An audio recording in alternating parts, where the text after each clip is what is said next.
maiden name is Izsák, which is in Hungarian. Actually, it would be Isaac, but it's spelled Izsak, which is my maiden name I was born with.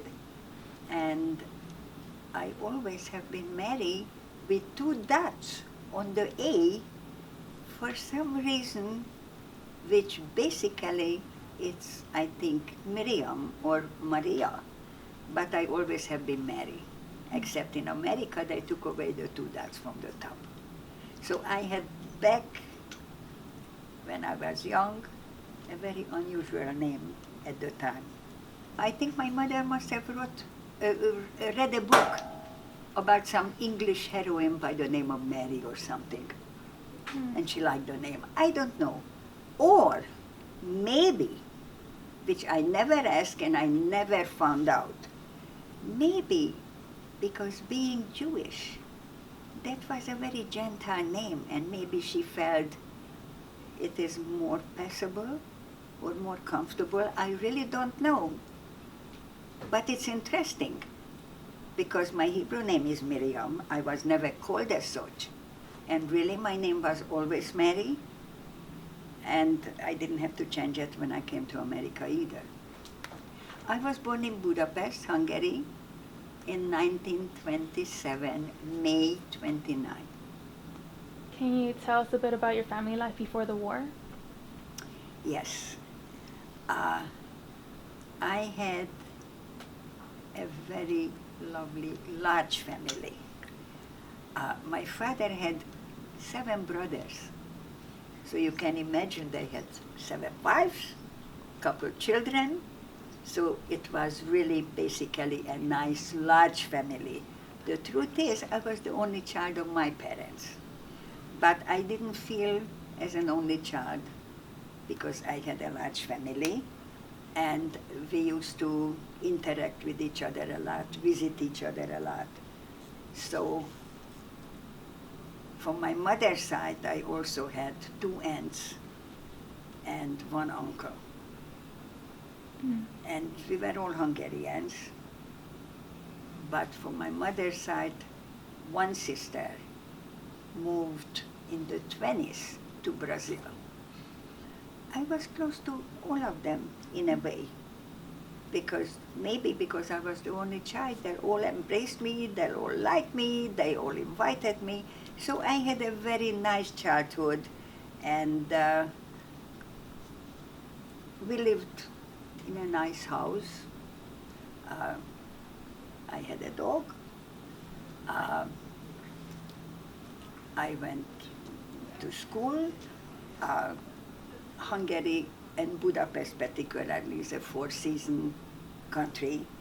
So in the winter time, I used to go ice skating with some of my family, some of the cousins, or with kids from school, which was part of, young kids' routine. Well, sweetheart I didn't have. We used to run in packs, believe it or not, because the truth is that at your ages, my age at my time, and again remember, I was born in 1927, do the math, go back in years when I was as old as you guys are. So at that time, we were not as sophisticated yet. We were still more young children than young women. And as I said, we got friends. And as I said before, yes, we used to run in packs, But we had, of course, our own cliques, naturally. But we didn't have boyfriends. Not yet. My parents, who were sending me to, as you heard now, I do have many uncles, many aunts, and many cousins. Some of them were Orthodox. We have been Reformed in Budapest. Consequently, I also went to a public school. And my parents made it sure that I usually spent holidays, big holidays, all the family came up to Budapest. And we were like in a restaurant because we were so many. And those are beautiful memories because it was all family, all loving, all together, and it was holidays. But during the year, particularly during school vacations, or also Jewish holidays, which we kept differently, like you guys in America. Our Pesach was 8 days, straight through. Same during Rosh Hashanah, 8 days, which was fun, good memory.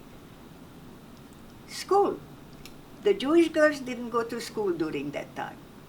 And we also observed the Gaisha holidays because that was part of the school, because I went to a public school. So I didn't go much to school. No, I am joking. Of course I did. But during vacations, my parents sent me to my various aunts to learn from them how to be kosher, how to set a Seder table. And I have a very cute story. Maybe I could share it with you. One day, I am at one of my favorite aunt's house, who was so Orthodox that she wore actually a sheitel, which is a wig. You know that. Especially Shalhevet girls, you should know that. So, what happened was, she was out, and I was hungry, so I go to the kitchen, take a knife, and cut a piece of salami. And my aunt comes home, looks at me, grabs the knife, runs to the backyard, starts sticking the knife in the backyard. And I thought, oh my God, what happened to my auntie? I run to the telephone and I call the doctor. And I says, Dr. Feldman, please come over. My aunt is Meshuggah. I don't know what happened. I'm afraid. And he comes over and he sees my aunt. He starts laughing. I says, what's so funny? He said, she's just koshering the knife. I used a milk knife, cut a salami with it. That's how I learned how to separate milk from meat. And I thought this story was very funny. I don't know if you like it funny, but I really got scared because I didn't know that custom, how in those days you have to cleanse a knife. Going to public school, and us being Hungarians, me particularly followed naturally the curriculum of a Hungarian public school.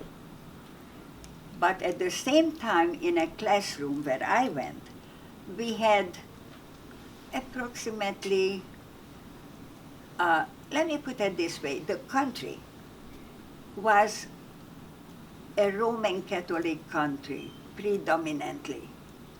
They had some Protestants and Jews who were in a classroom where I went, definitely a minority. Maybe we had 4 or 5 Jewish girls in a class of 20, 25 kids, if that makes sense to you. So we all had one Sunday Hebrew school where a teacher came in, and that's when we went in and we were learning our own religion, Hebrew, and holidays and whatever, because this was not taught in the classroom for us. The best comparison I can say, like we live here in America, we were incorporated in the mainstream of the Hungarians due to the fact that we were not Orthodox. We did not kept going to an Orthodox shul or to an Orthodox synagogue or temple. Consequently, we were more out in the mainstream with mingling with Gentile Hungarians.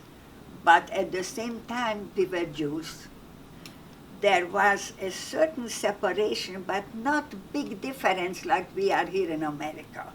Obviously, today, I am much more Jewish than Hungarian, or even than an American. How did I say it? I am a American, Hungarian, or whatever. In Hungary, there actually wasn't a question. At that time, which is important, the whole country spoke Hungarian. The whole country was white. So there were actually no others except the difference in religion. But the deviation was not as visible, or the contrast was not as big, except, yes, during Christmas. Just like here. We had it there. The only bad part was that during Easter,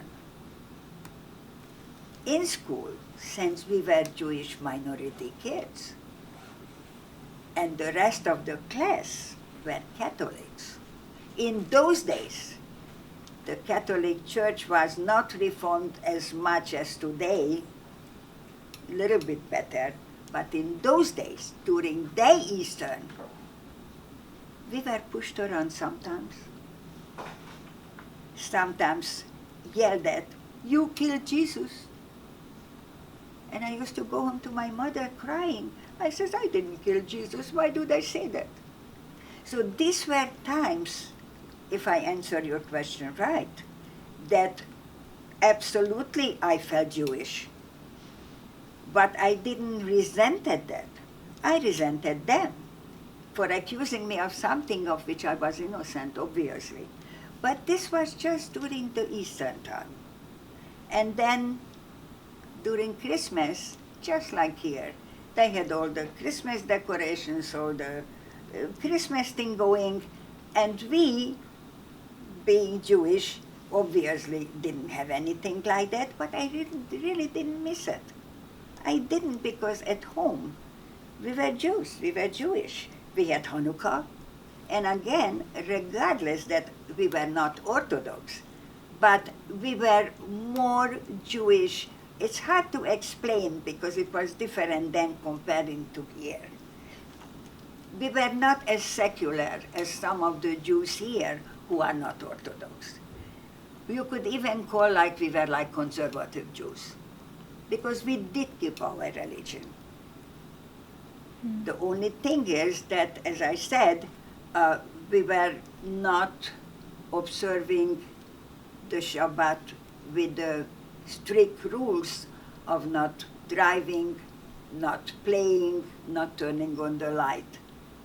So this we did like here, some who are not Orthodox. Kids used to come over to our house. They were Gentiles, they were Jewish, yes.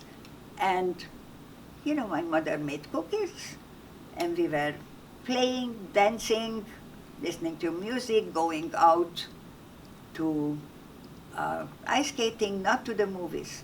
At my time, without accompanying by an adult, you could not go unless you were 18. I went with my grandmother to see an American film at that time, which was in color, which was nothing else except the Wizard of Oz. And in those days, again, no television, no commercial, in a movie, first they had a cartoon, then they had news, which you have now on TV, and then the film. And I never forget sitting with my grandmother, watching the screen, seeing Hitler. And it was a strange feeling because prior, there were rumors.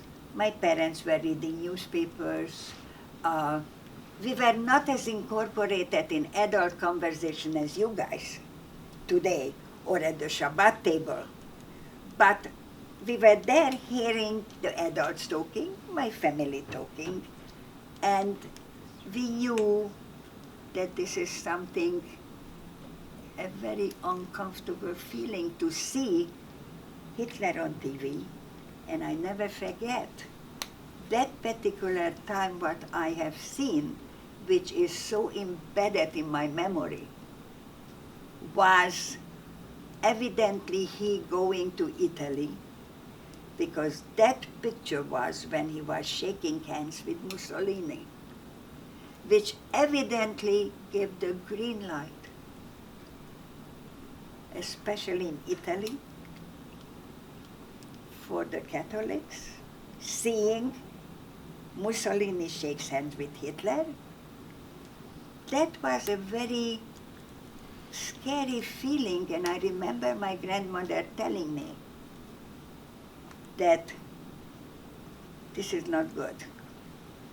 We didn't elaborate on it, but it was a very eerie feeling going home, because I remember her telling this to my parents. And that vision stayed with me up till today, because I feel that if maybe the public wouldn't have seen, maybe I had an uncle living in Italy as well. He would have been not deported either. Historically, you know that the Hungarians were the last of all the deportations. We were going to school, as I described before, but March 19th, 1944, the Germans marched into Hungary. In school, in a public school, the whole class, by the principal's advice, which was the whole country, the schools were lined up, believe it or not, watching the Germans marching through the Hungarian streets in Budapest, which is the capital city. I remember seeing people throwing flowers and smiling and welcoming them. And we, in my group, in my class, the 5 Jewish girls, we just looked at each other. And it was a very eerie feeling again, where we went home, and it happened very quickly. Because at this point, the Hungarians were destined, unfortunately, to be taken. So they were so gung-ho to take us that they did not have neither the time or the kindness of doing gradually. So boom, quickly, news came out. What were the news? Again, only newspaper and radio, which at this point both were controlled by the government. Consequently, all the news we heard, which was, all the Jews have to put on the yellow star. Then we started to sew yellow stars on our garments. And I went to school with it, which is again a horrible, strange experience. As I told you before, the same girls with whom we were friends, who came to our house, who ate my mother's cookies, with whom we danced and listened to music, and we ice skated together. We sat next to each other, and all of a sudden, I am sitting with a yellow star, and she pushes me and says, I don't like to sit next to a dirty Jew. Can you imagine? All of a sudden, I'm a dirty Jew to the very same girl with whom I'm friendly for years, just because of the yellow star. So these were the beginning times, but it happened quite fast. The next thing was we were supposed to leave the house. Prior, we were supposed to hand in valuables, which they collected, all the candelabras, the silver, whatever they considered valuable from homes. And then the law came that we have to leave our home. At this time, I was 15 and a half. About maybe 6, 7 months prior, they had also a law through the radio and through the newspaper that they collected all the men So supposedly they took them for slave labor. And as I told you before, I was the only child, and I was daddy's girl. I adored my father. Uh, and he was taken, and I never saw him again. So we really don't have news of him. He did not go to a camp. He did not go like we did to Auschwitz or any of these camps. All the Jewish men at that time who were prominent or had businesses or were professional, they were all taken to so-called forced labor. And the last I knew of, that maybe they took him to Romania or to the Russian front, we have no idea. I never got any news, not even after the war. But the fact is that the last time I saw my father, I was less than 16. At this point, we were still in our home, still in our house. And again, my family, my grandparents, my grandfather, was all born in Hungary.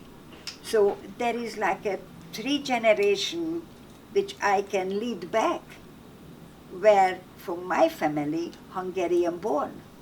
As a matter of fact, I had a grandfather who fought in the First World War in Hungarian uniform as a Hungarian soldier during the First World War.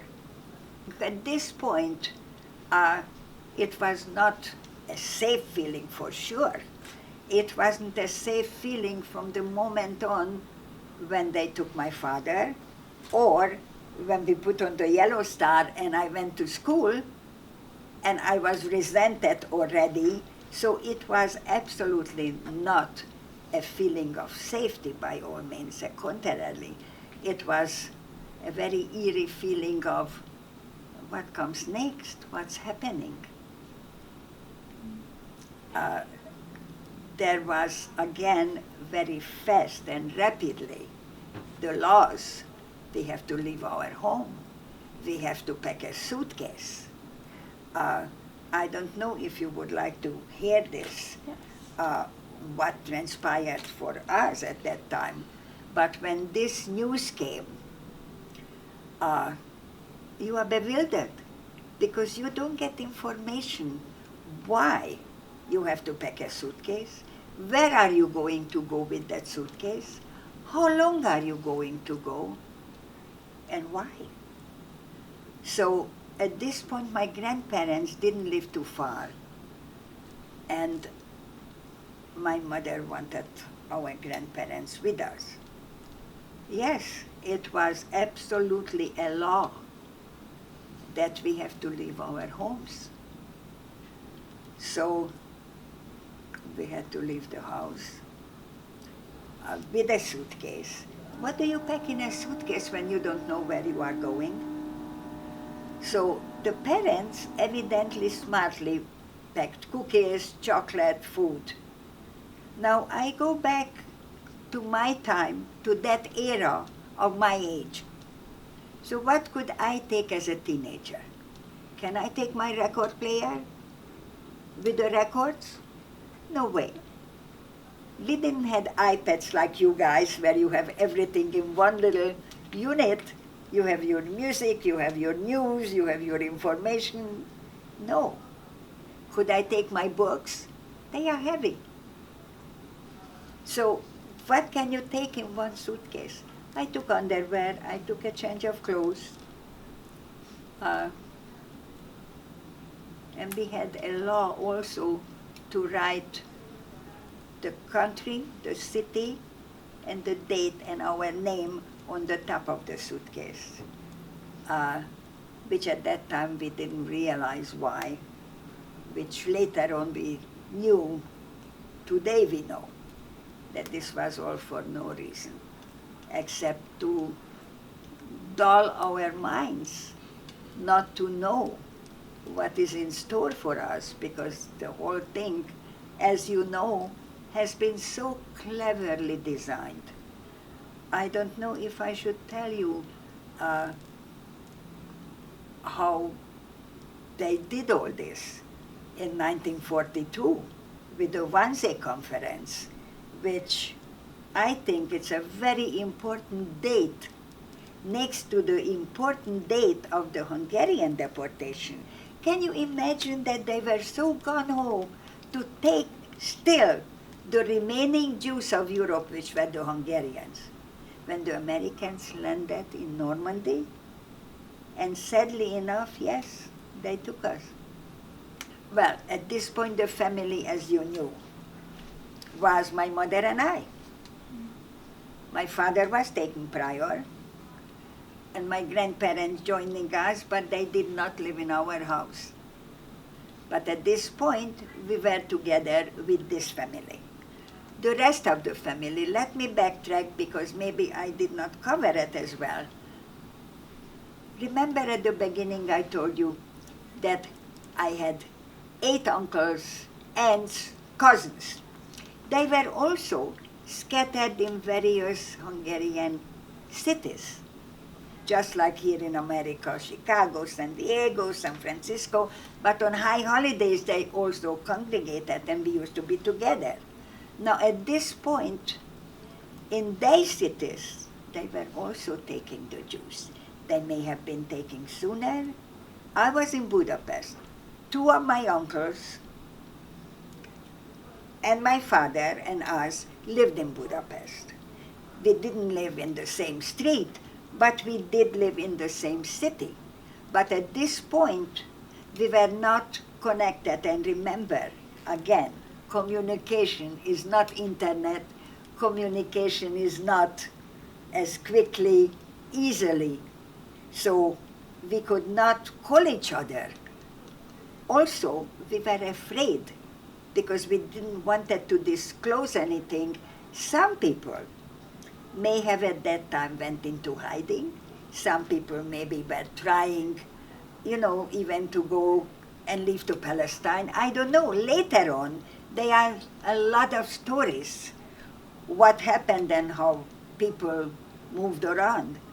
But here also, it's very important, like Hannah Senes, who came to warn the Hungarians, and we know from history what happened. So I don't want to go into this, but all of you who can hear my story, you can Google this and look up and connect all this, because this has all a lot to do actually with the Hungarian deportation. At this point, there was no way going to hiding. When you were wearing a yellow star and you had neighbors who were not kind or friendly. And in a city where we lived,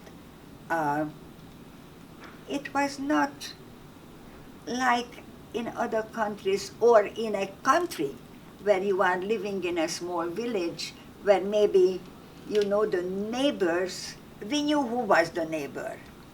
But with the neighbors, we really weren't that friendly.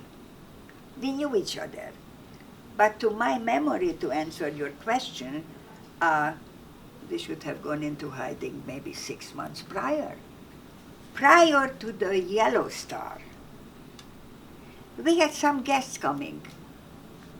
And again, I told you that the adults at that time with the teenagers did not discuss politics or did not actually talked about danger. They were trying to save our emotions and our feelings, and they really didn't know what's going to be. So therefore, we had guests. Who were the guests? From Vienna. But they evidently escaped, and they came to Hungary. Like many from Poland and Czechoslovakia, went into hiding, and they came to Hungary, which was also maybe a way to go down at that time to Palestine. But at this point, all I can tell you, because I tell you my personal story, I know that these people came as guests. And these people as guests were sleeping there, eating for 2-3 days in our house. They had a little boy, I never forget, his name was Gideon.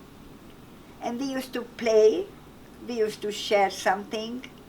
I even played my records for him. And the adults were kind of tense, talking, but really not with us, like we do at here when we talk politics or we talk about the presidential election. It was not so at the time. So, yes, these people escaped from Vienna and they were en route somewhere. I never seen them again, never heard from them again, but I do know that they were visitors, and later my mother told me that they were running away from Austria and they were trying to go to Palestine. That's all I know.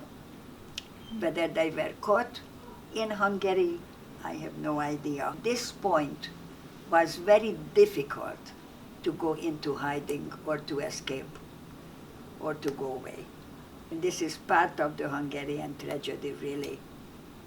Unless you had previous contact with very friendly Gentiles, or you lived maybe not in the area where we did, because I am sure that historically there are some who did. But to my knowledge, we at that point, we could not. What happened where we were no longer in control at all? We literally had to leave our home with the suitcase. And as we came out from the whole neighborhood, the Jews who lived around were also coming out from their homes with their suitcases, and we lined up and we started to march by some Hungarian soldiers at that point towards the railroad station. And these were those infamous boxcars. I regret more that the Hungarians were as anti-Semitic and didn't want us, where we were 3 generations part of them with a different religion, but we were citizens. That's a bigger regret, that they did not want us when we have contributed so much. Like everywhere where we go, we do contribute so much. And again, Google up some of the Hungarian musicians, scientists. My goodness, the vitamin C was discovered, just to give you an example, by a Hungarian doctor. And it goes on and on and on. This is very regretful, as far I feel regrets, that it had to come to the fact that we were unwanted and deported and killed and abused. I met after the war, or here in America, many who have left way, way before, like a year before. And they retained their family. They had the whole family intact because they did escape. And that's a regret, and I am sorry. But again, we were so rooted that there was no reason prior to leave, because we were not abused. And again, I had Orthodox family. They were not abused. They lived in their city. They ran their businesses. They had their lives. And all of a sudden, you know, you were already caught in this horrible situation where you could not help. But later on, I have beautiful stories of one of my uncle who did escape.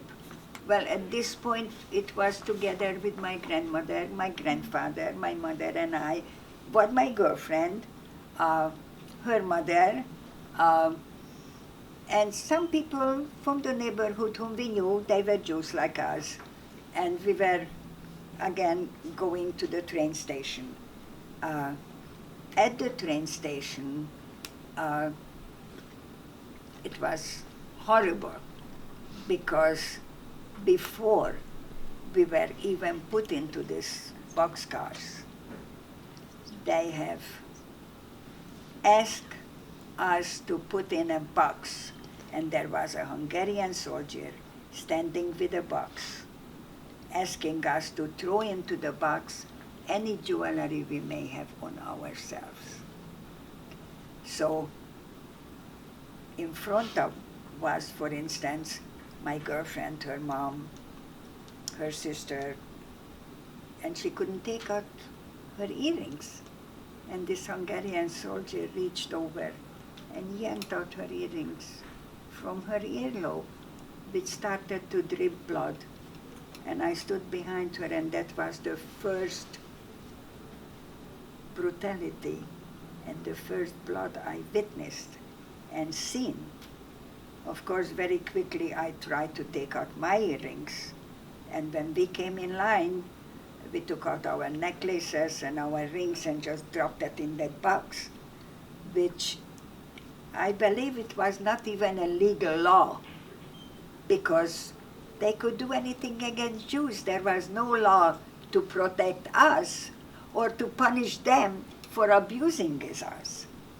So I am sure that this Hungarian soldier may have been charged just to put us into this train, but he figured, let's take from the Jews what we still can. And that was the jewelry on us. So my grandmother, for instance, was trying to take off her wedding ring, and at that point she may have been married to my grandfather, who knows, maybe 40, 50 years. And of course she never took off her wedding ring, and she couldn't. And that very same soldier who yanked the earring out of my girlfriend's ear broke my grandmother's finger in order to take off her ring. So these were the beginning of entering the boxcars, which actually took us to Auschwitz. This boxcar, as you know from history, were destined for transporting freight or horses, like 6 horses. They shoved in like 70, 75 people, and we were like sardines piled in. Then they said, there is a corner with a bucket, and once you need to relieve yourself, use it as your bathroom. And we were in this boxcar. Now, try to imagine that these were people from all walks of life, from an area, from a neighborhood. They were young people, old people, children, pregnant women, babies in mother's arms, and we all had our little suitcases. And we are all shoved in. When they closed the door, all the children, their little faces were in the crotch of the people. So naturally, some of the parents tried to lift them up, hold them, or put them on the suitcases, which obviously crushed if we stood on it. A day later,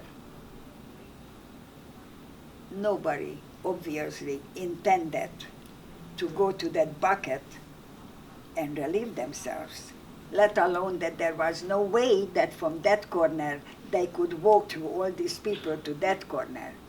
But I would like to use your imagination, which I lived through, of the stench, of the horrible feeling. At this point, people crying, children crying, elderly moaning, the stench where people defecated themselves, peed in their pants. Next day, my girlfriend, and remember when I told you, we were not as sophisticated at that time, at your ages, at our age. She got her period. and she didn't know what it was. And the blood is going down her leg, and she screams. And her mother tells her at that point in that boxcar what that is. An old person gets a heart attack. A pregnant woman may get in labor.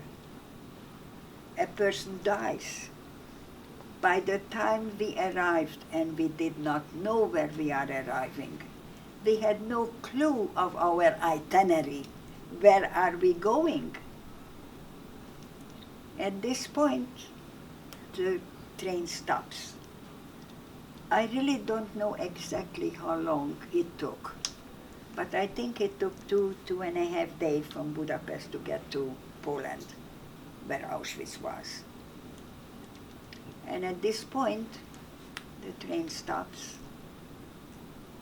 the doors open up, and we look out, and I'm clutching to my grandfather. And do you remember when I said that my grandfather was, in the First World War, a Hungarian soldier, and he got medals? And he says, "Sweetheart, don't worry, don't cry. Look what I brought along." And he opens up his palm, and his medals are in his hand. He says, "You know what? When we go out of here, I show it to them." And so proudly he says, "I tell them I was a Hungarian soldier. They are going to send us home." And at this point, the doors are open. We saw all those people running around with the striped uniforms. We had no clue who they are. No idea where we are. We saw some Germans holding on the leash shepherd dogs, noise, screaming, and raus, raus, which means in German, out, out. And anybody who was capable, we had to get out of this boxcar.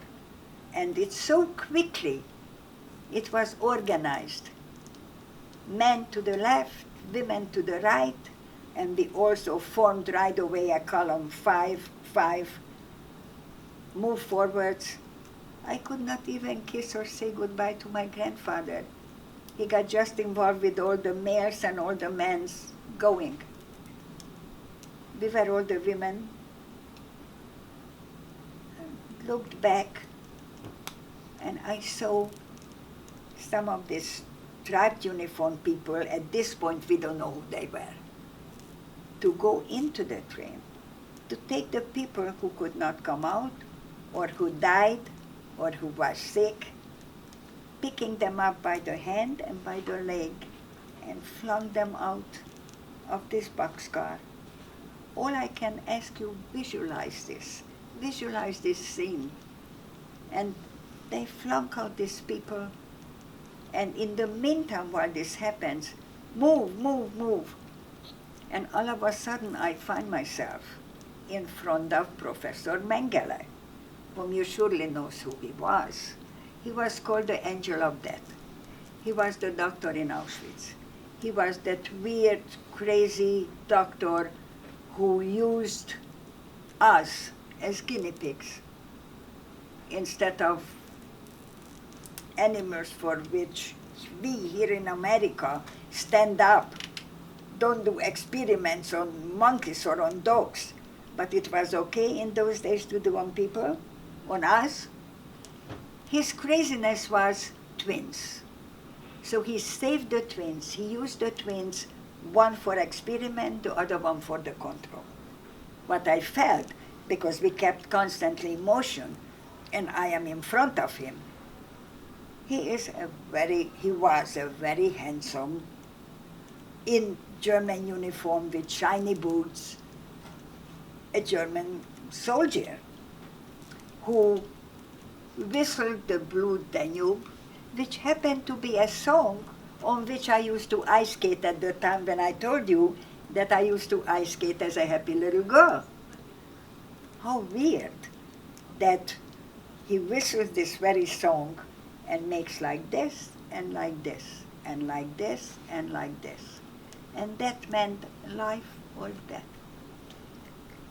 He pulled out my mom, me, and my girlfriend this side. And he pulled out my grandmother and her girlfriend, my girlfriend's mom, who had premature gray hair, to that side. We still didn't know what that means. But as we moved to this side, like everybody, we look at that side. And on that side were the children, the babies, the pregnant women, the elderly, and we Jews are at that point still so kind not to imagine that something can happen to them. Guess what we thought? They are separated for no other reason because they can't work. They may have better accommodations and better food than we will get. And we were a group of capable and able to work. So at that point, we realized we could communicate with these people in the striped uniform who said, that's the doctor, the angel of death, Professor Mengele.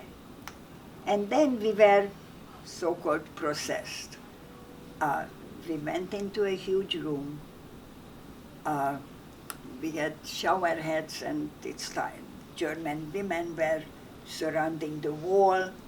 They all had a whip or a baton in their hands, screaming, get undressed, take off your clothes, drop everything on the floor. Of course, everybody was very reluctant and very careful. I mean, who wants to take off our clothes in front of each other? One of these German guards, a woman, takes her whip and whips into the masses of us, where the edge of her whip hits somebody's eye, and that eye is starting to bleed.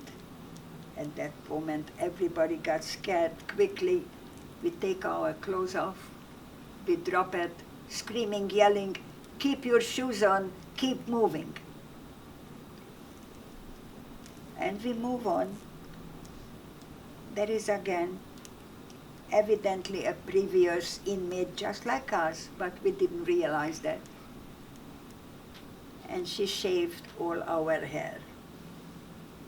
Hair, underarm, and pubic hair. We moved to the next one. The next one tattooed us. This was the last moment of our dignity, of our name, of our identity. We became a member.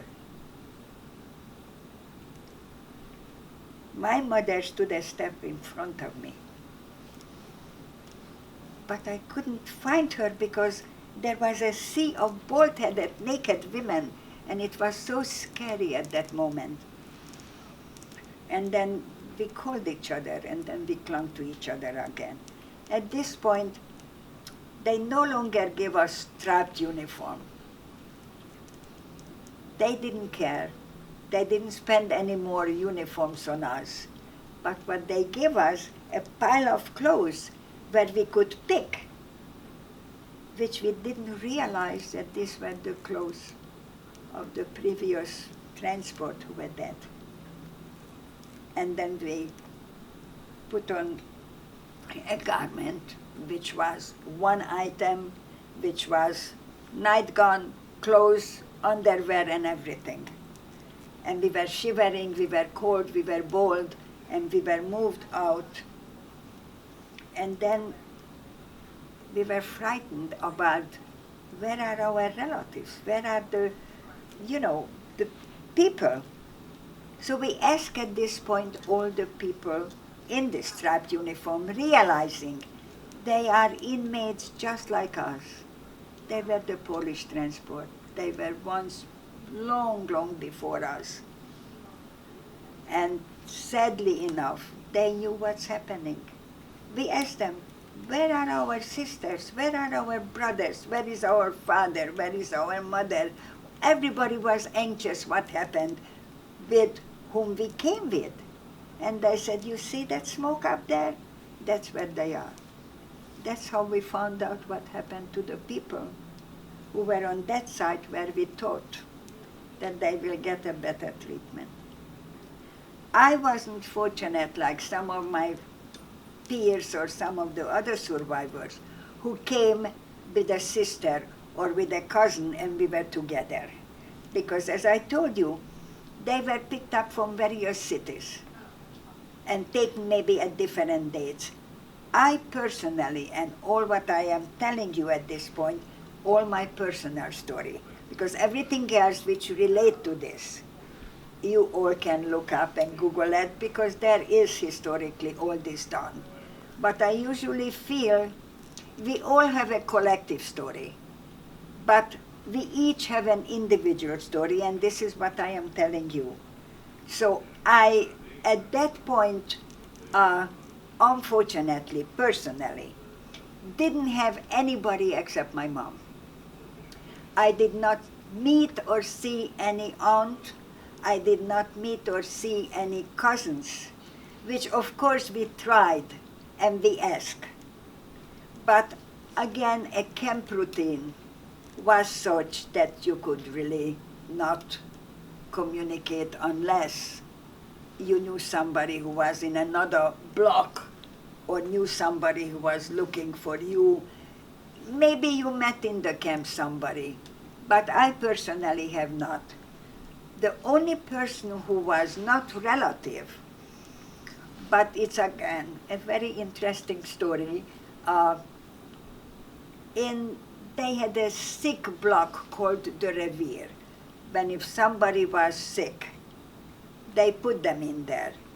That didn't mean you are going to be cured and helped and you go out.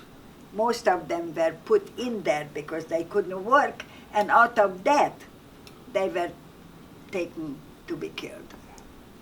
So at one point, I think I had typhus or something, which later I found out.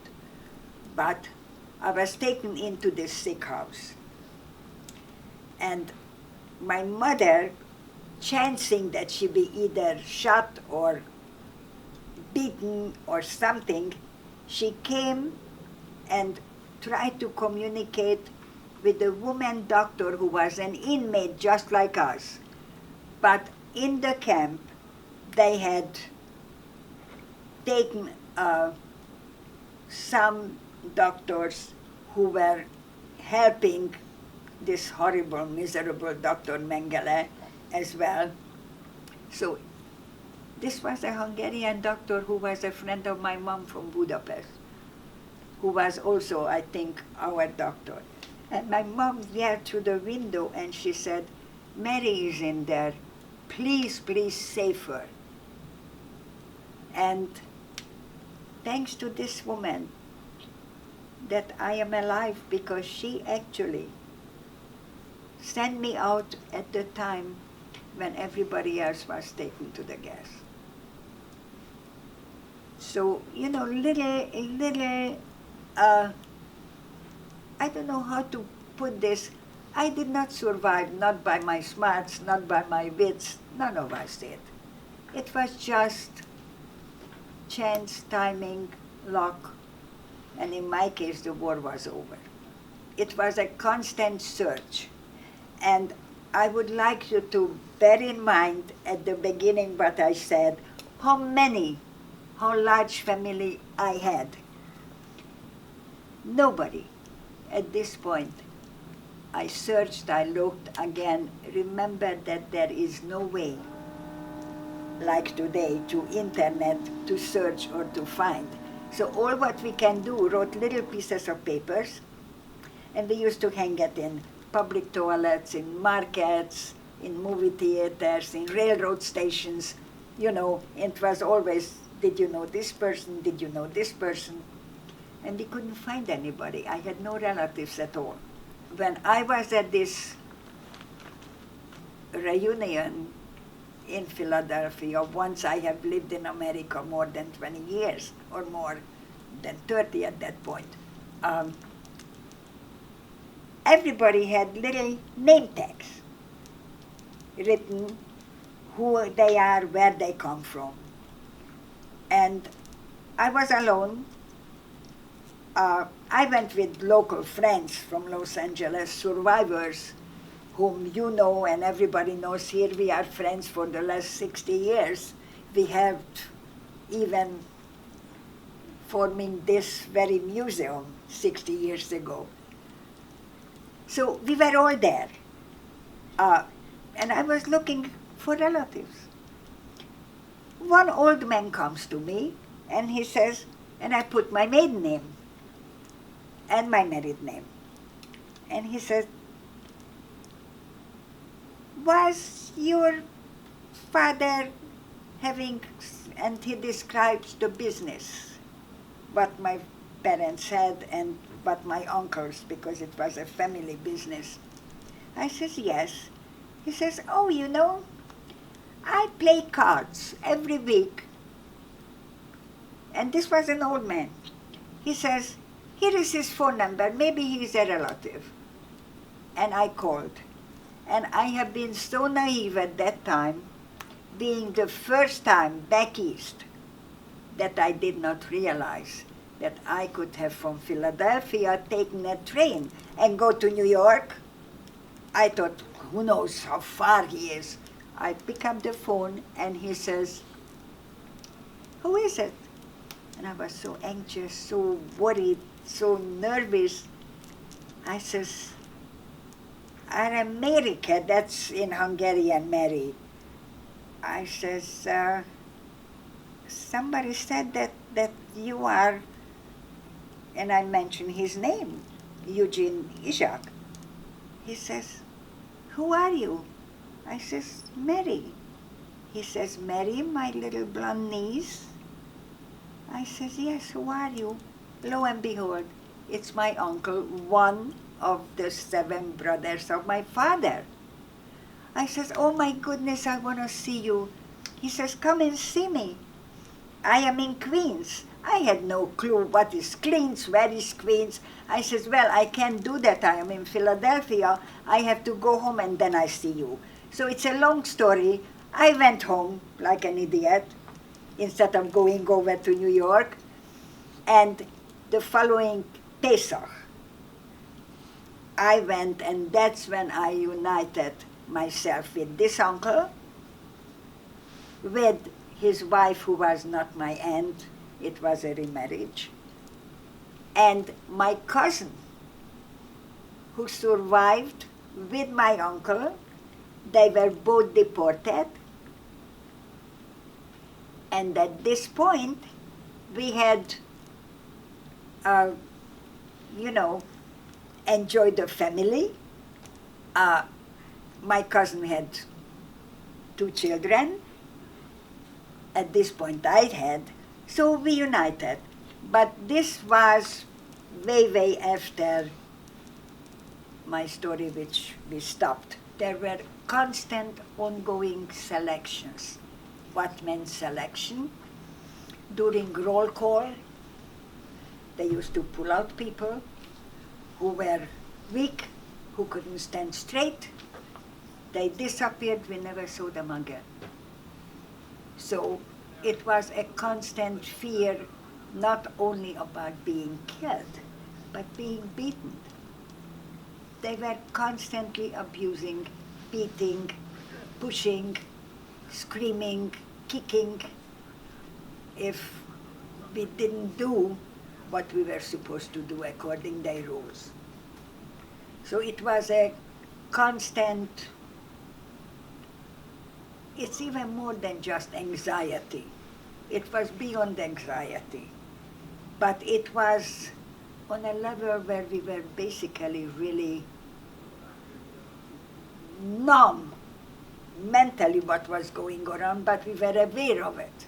We could not stick together long enough without being separated or without being pulled out or next day. I give you an example. In the night, we had those tired beds where we were like 6 to 8 on one level. And we were close to the people we were sleeping with because the same people were on roll call standing together. Many morning, I woke up to a dead person next to me. So that person was gone.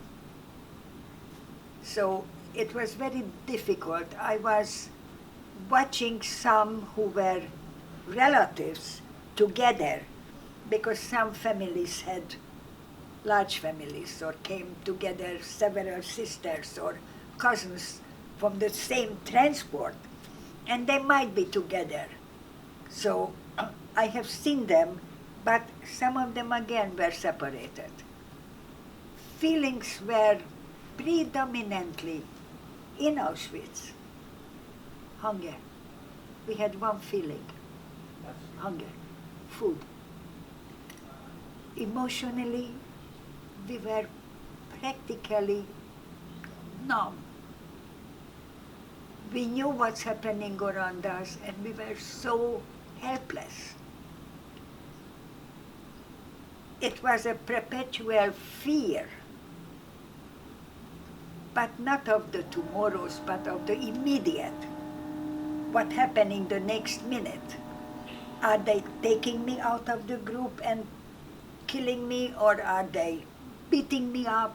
So it was a constant fear of not knowing what the next moment brings. But the feeling was consuming us, which was hunger, hunger, hunger. Because as you know, the object was to starve us to death.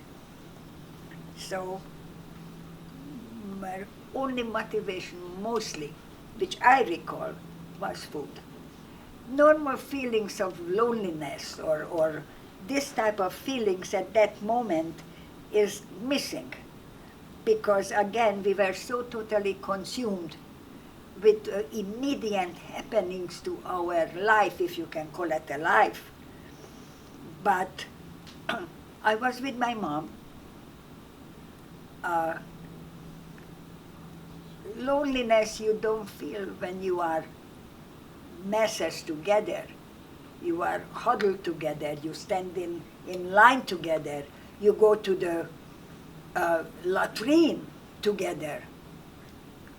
So the loneliness, what you refer to in a normal life called loneliness, yes, of course it was, where is my family, where is everybody else?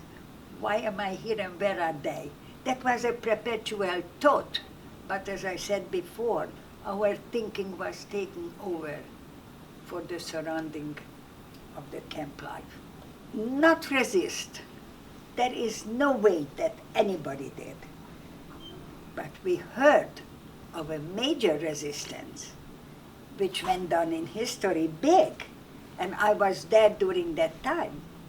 That was when 3 girls helped smuggling from their work area gunpowder into the crematorium, where the men, the first time in history, which was October in Auschwitz, were trying to blow up the crematorium, which they did, and they felt, who worked there, they were every 6 months killed themselves, or they couldn't make it till 6 months. So they knew if they have to go, and this was the first time in history there, that they made a rebellious blowing up the camp, the crematorium. They took along a bunch of Germans with them, including some of them died too. Later they caught the girls.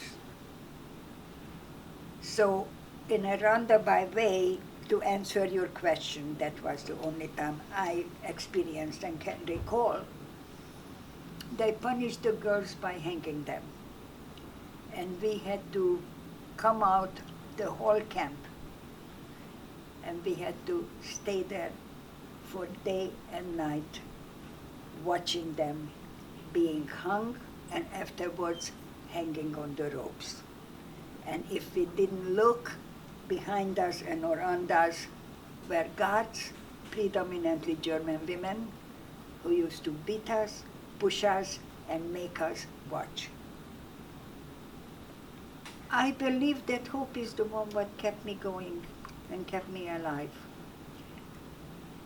We always hoped. At times when we had a chance to talk to each other, like my mom used to tell me, you know, we get out of here, you will get married, you will have a beautiful white dress. And these were stories which were wonderful to listen to. I even remember, if I bring it back now, that when we got the tattoo, we used to bend down and take up some dirt from the floor and rub it so that maybe this will come out, so that it doesn't show later when we get out of here. So also some of the older women, because of this perpetual hunger, they were always talking about food. And basically I learned to cook from recipes which in the camp the women were exchanging to dream about what we didn't have in our stomachs. And these were kind of hoping that maybe when we get out of it, we will cook, we will make, we get married. So there was hope constantly. And the one who didn't or gave up, they didn't even have a chance to get suicidal because the barbed wires were high voltage. And some of us who were giving it up, they were trying to run and hang on or hold the high voltage and kill themselves. They never got that far because the guards were shooting them the moment they got out of line. So these were scenes which were almost a daily occurrence. Dreaming was the word which drew me. We didn't dream, honey. We were so starved and so exhausted that we were just zonked out probably, trying to sleep. Again, as I said before, hope was always, but it was a hopeless situation. We were surrounded with death and killing and beatings and hopelessness. But again, the hope, which is not a dream what it may be like, because I repeat again, the only dream what I had, I give you an example, mashed potatoes to fill my belly with.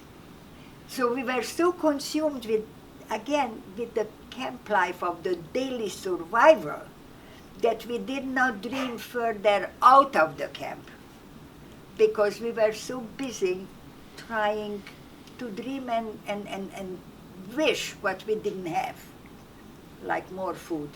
And up till today I love mashed potatoes because that was my dream at that time, to answer you, to fill my belly with mashed potatoes. I don't know if this is known or not, but we did not have our period. The women didn't have it.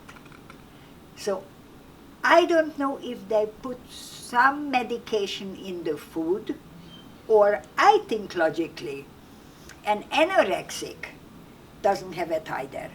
And we were all like anorexic people. So we concentrated, we didn't have it.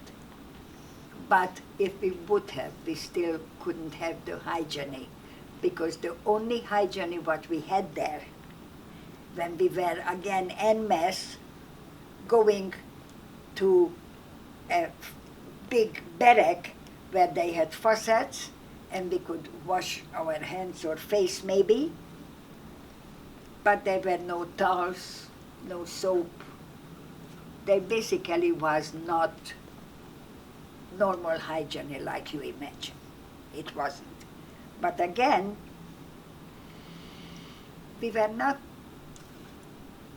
clean and we didn't have facilities. at arrival when we got that shower, because we came very, not clean, because you remember my story in the boxcar. So in the boxcar we were already pretty sweaty and pretty dirty and pretty smelly, but when we got the original processing of getting the shower, that was cleansing us. And we went into the showers during my camp time in Auschwitz, maybe 2 or 3 times, which was always full of fear, because the showers, we were not sure, is it going to be water or gas? At this point we knew that there is another shower which is fooling the people who walk in there thinking they are going to get a shower, and they all died, as we know today, and we knew it in the camp too. But this was always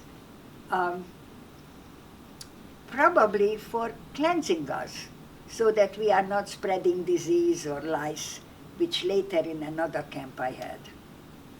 We all felt like animals. We weren't humans. We were numbers. We were not people. We were cattle, animals, used as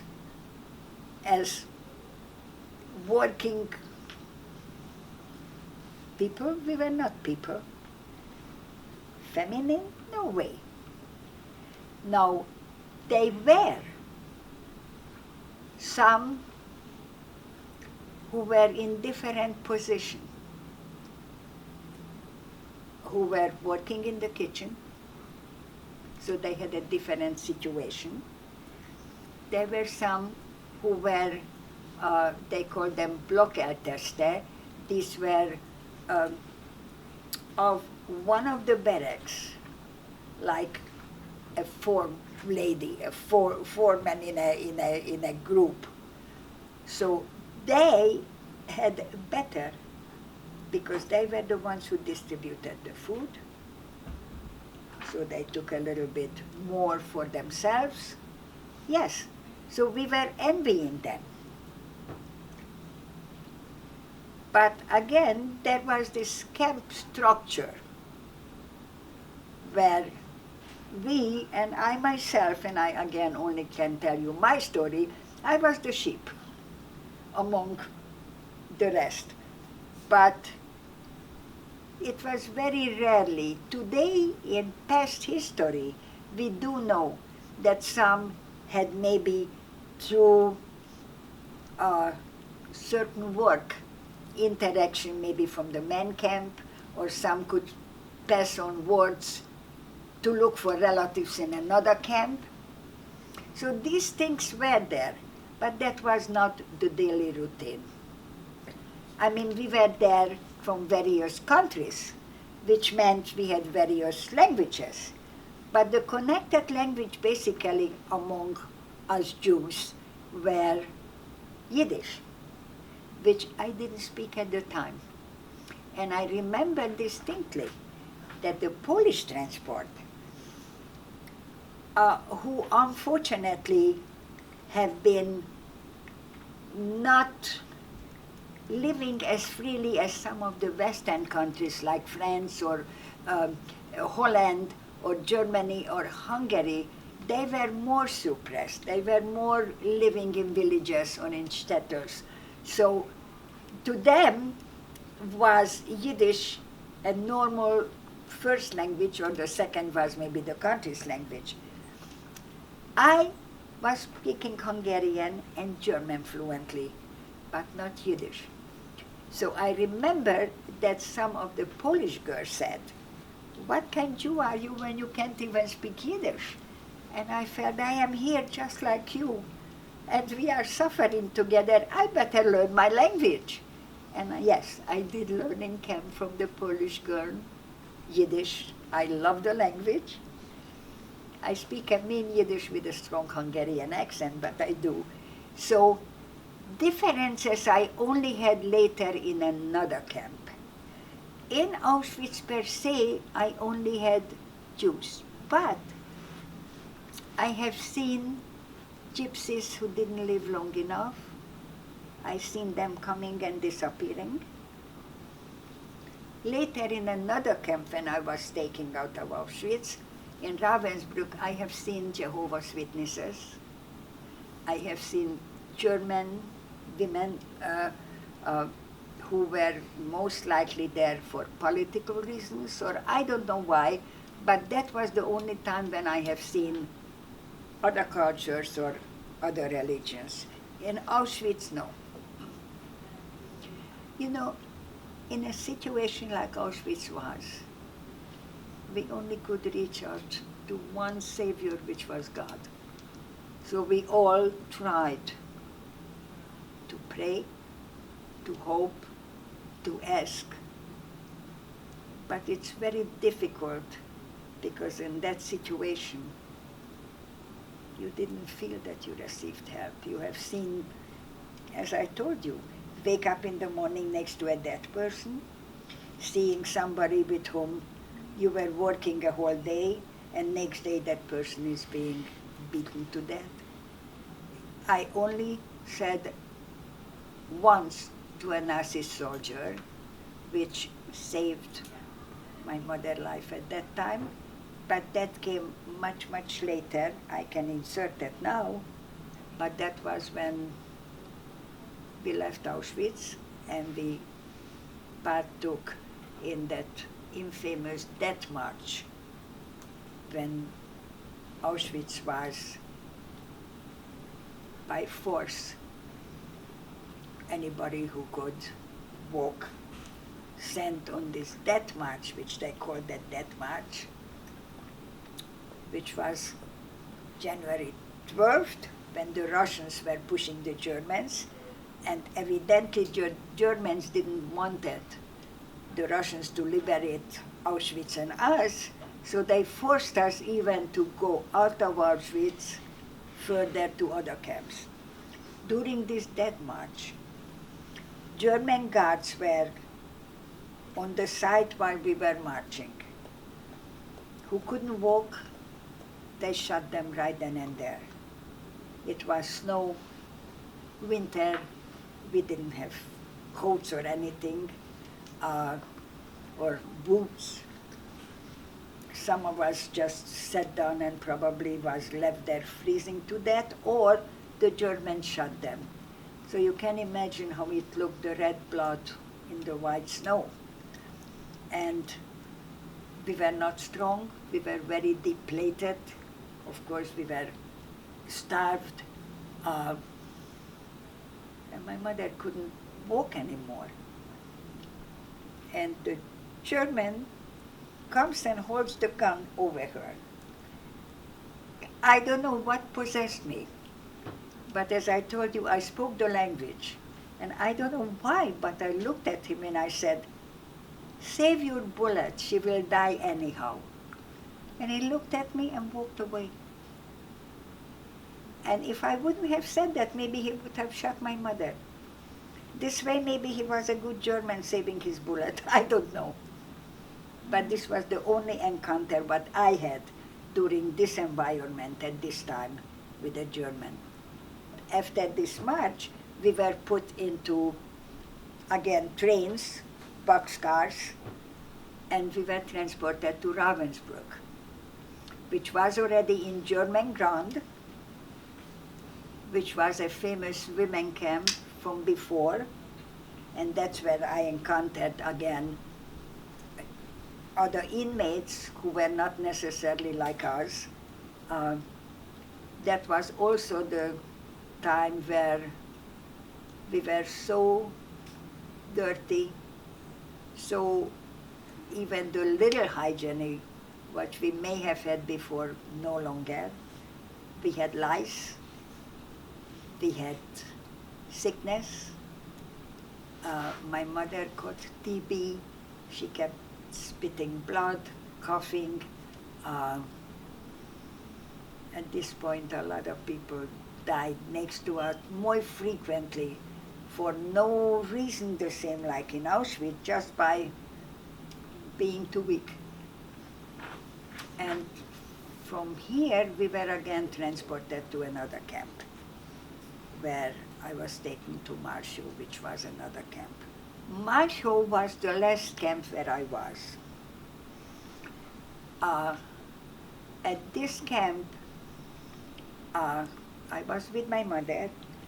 I was with a bunch of Dutch girls, and as I told you before, there is always noise, screaming, yelling all the time. One morning, silence, dead silence. One of the Dutch girls opens the door of the barrack where we went inside, and she says, "I see no Germans, no guards." So the other one says, "Let's go out." So we all start saying, "Are you crazy? You are going to be shot." Well, they were very courageous. They walked out very carefully. Nobody shot them. So the other one goes where I told you it was a barbed wire with high voltage. And goes to the big gate, picks up some wood, and he said to check. And there is no high voltage, nothing. She opens the door and walks out, and we follow. And we walk out of the camp, nobody shoots us, big silence, and we are going out of the camp, literally. This is in late April, and it's spring, and the birds are singing, and the trees are green, and we see in the bushes little wild berries, and we hear some rumbles like trucks or some. So we are hiding behind the bushes, and we didn't know what this is. And among us was also some Ukrainian girls who were also captured from the Germans and put into camp. Because as I told you, at this very last camp, it were already Gentiles and different cultures and different nations. And we see this convoy, soldiers, but very strange looking. They were Russian soldiers, and we never saw them before. The Ukrainian girl recognizes them, starts running, talking to them, and they stop. So she talks to them, and we are looking, and they are looking at us.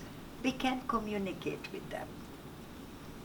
And she is hugging one guy and talks to him back and forth in their language. And we, because to us, from the moment we got this, it's very strange because, as you know, we Jews don't have a tattoo culture. We are not tattooing ourselves. So to us, this tattoo was like something tremendous. We thought, oh my goodness, everybody should know what this means when we show it. So we show this to the Russian soldiers so that they understand without language who we are. And one Russian soldier looks at us, opens up his shirt, and there is a ship tattooed. And he starts laughing. We exchanged tattoos. He was so primitive not to realize what that meant. And we didn't understand why is he showing us his ship tattooed on his chest. So this was the first moment of feeling free and liberated, which was a very strange feeling because we were not home, we were not with our own people, we didn't speak our own language, but this was answering you the first moment, first, hours of my liberation. At this point, who am I? What am I? At this point, I don't feel I am a Hungarian. All what I feel is I am a Jew who suffered for being Jewish. I am free. I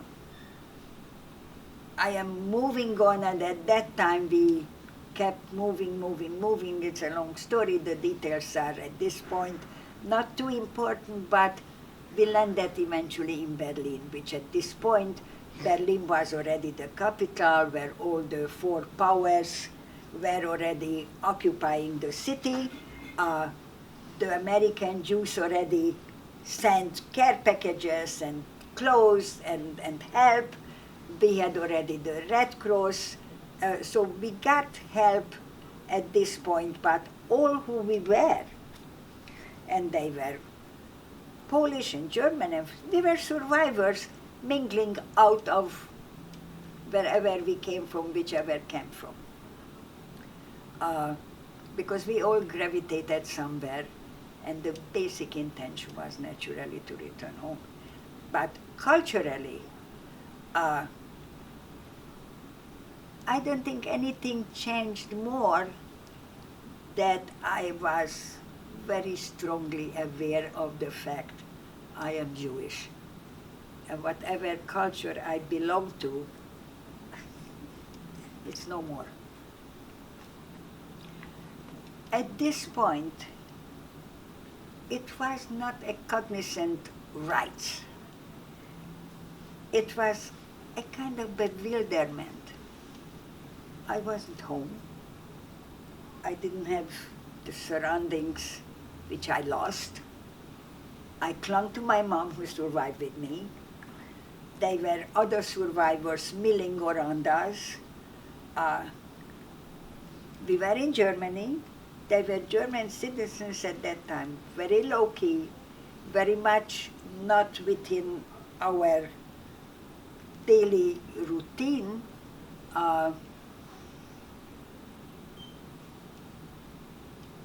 It was a transitional mind of not really feel or really thought out what's happening, where are we going, what will be with us. We knew one thing, we no longer get beaten, we no longer fear being killed, and we get food. And we had to, the whole striving of us was to find people whom we lost, or find people whom we think survived just like we did. And this was basically, at that time, more our thoughts. Everybody wanted to go home. And go back, assuming, thinking, taking it for granted, everything will be like we left it behind, right? Being in Berlin for a while, especially because Mom was sick and she needed still doctor's care. So we couldn't travel or go that fast like some of the others. Some of the Polish people went back because it was also closer where we were from Berlin to go back to Poland. And lo and behold, we got news. Some came back with the most horrible stories. Don't go back home, they kill you. Darling, I need to tell you this, which is horrible. Now you know history, we all know history. The Germans invaded in 1939 Poland. The rest we know historically. Ghetto, Auschwitz, Birkenau, the Polish were gone for almost 6 years. And the good neighbors, the ones who did not help Jews.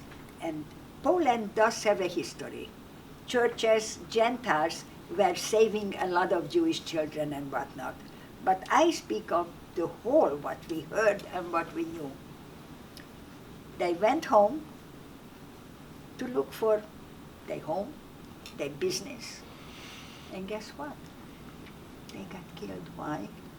Because those people who for 6 years took over their possessions, their homes, their businesses, were not about to give it back. So a lot of Polish Jews, to my knowledge at that time, decided, we are not going home. And many remained in Germany and started to look for family. And this is how we started to emigrate all over the world, everywhere.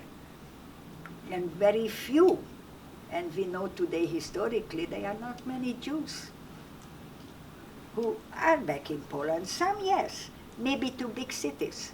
But as I said, this was a frightening news for us at that time. But yes, we still went back to Hungary, my mom and I, because we wanted to pick up the pieces. I needed to graduate high school. So I went back to my school. I can tell you a little story what happened.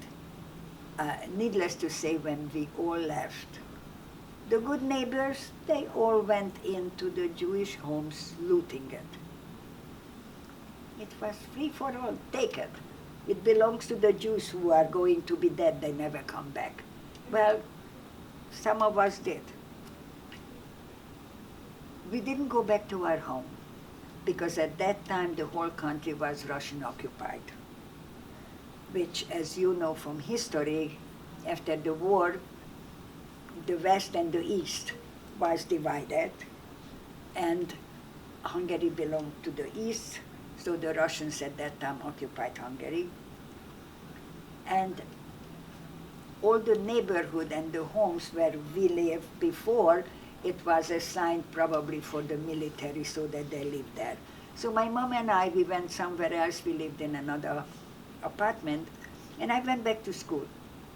And my mother was very sick. At that time, yes, they collapsed her lung. She was in doctor's care.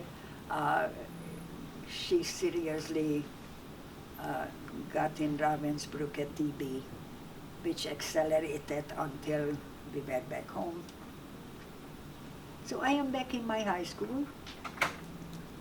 In the recess, I am walking out, and one of the girls from my previous class, but at this point she is in another class because I started later. So I was at this point at a lower class, not ready, but I was cramming that I can actually graduate, you know. And she comes opposite me. And you remember from my stories before I told you we used to ice skate, and my grandmother in those days before the war was knitting for me a beautiful blue Angora scarf and a hat with a pompon where I used to ice skate with. And in the recess, I am walking and this girl comes opposite me, wearing my shoes, my coat, my scarf and my hat. And she knew, she recognized me, she knew I recognized her, and I see my possessions on her. She looks at me and she says, "You came back?" So this should give you an indication how they felt of us being alive and coming back. She didn't say, "Oh, I am so glad you are alive. I'm so glad to see you." No, "You came back." So actually, I looked at her and I said, "Yes, obviously I didn't die." And I walked away. When I tell this story to a class of kids, some of the guys are saying, "Why didn't you take your scarf?" Did that to her. I says, "Because we don't take revenge." And the truth is, and I must say that too, all of us, historically, I don't think we find any of us who was in Germany taking a gun or a knife and just went killing the Germans. The only thing what we did, to my knowledge, we captured Eichmann, took him to Israel, and legally we were changing a law, which at that time Israel didn't have a law of capital punishment, and we changed the law in order to be able to punish Eichmann.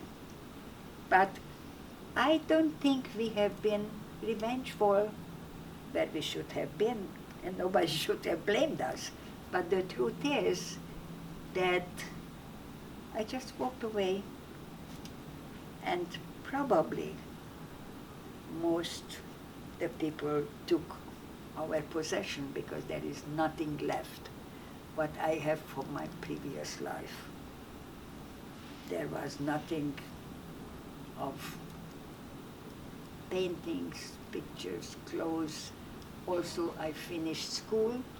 My mother was very anxious to get out of the whole country, period. She couldn't travel. She asked me to go ahead and I should go out of the country, go back to Berlin, which was kind of a center of everybody to find a new life. At that time, as I said before, we had a lot of support from America, we had a lot of support from the Jewish organizations. There was already schools opening up for teaching us a trade, for being able to emigrate and work or whatever. So I was supposed to go ahead to Berlin and wait for my mom and try to organize for my mom some place to come to, out of which we were planning maybe a new life. Everybody, all of us. There was nothing else but constantly, did you know this person? Did you know this person? Have you heard of this? Was she in that camp?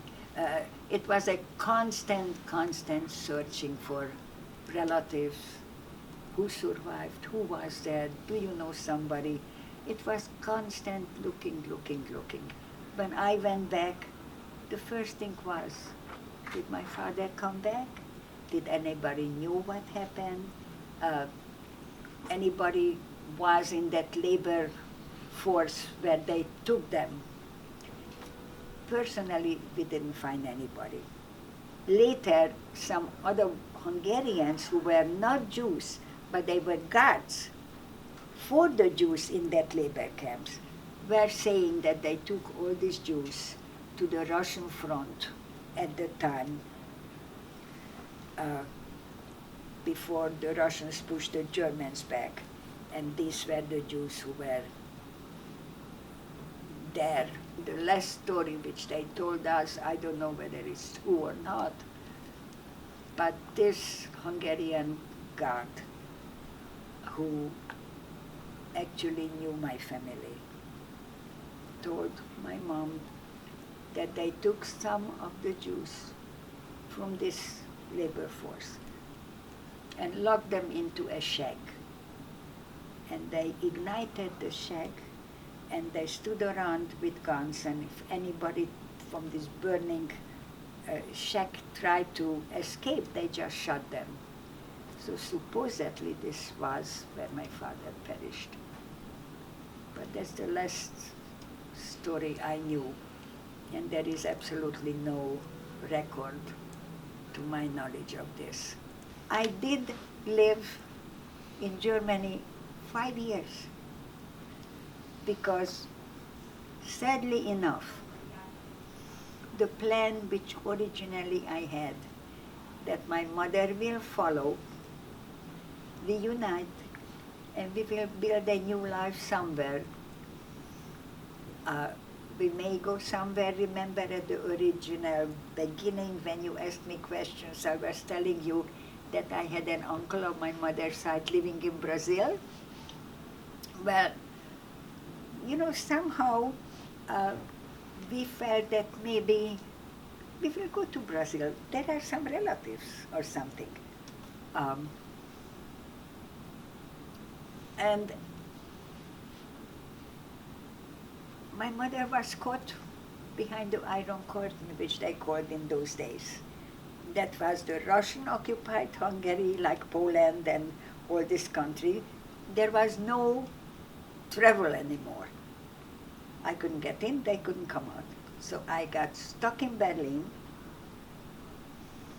and waited, of course, for my mom hopefully to come. During this time, I needed housing and doing something with myself, which was I wanted to become a nurse. I went into the hospital was at that time, the system is different like in America. It's like in a college. The nursing student lived in a dorm, and half a day they were doing regular college courses, and the other half a day were they doing physical hospital nursing studies. I was hoping that my mother will come. So as time passed by, I had German interaction due to the fact that I spoke the language. Believe it or not, I spoke to German doctors in the hospital, to other German nurses.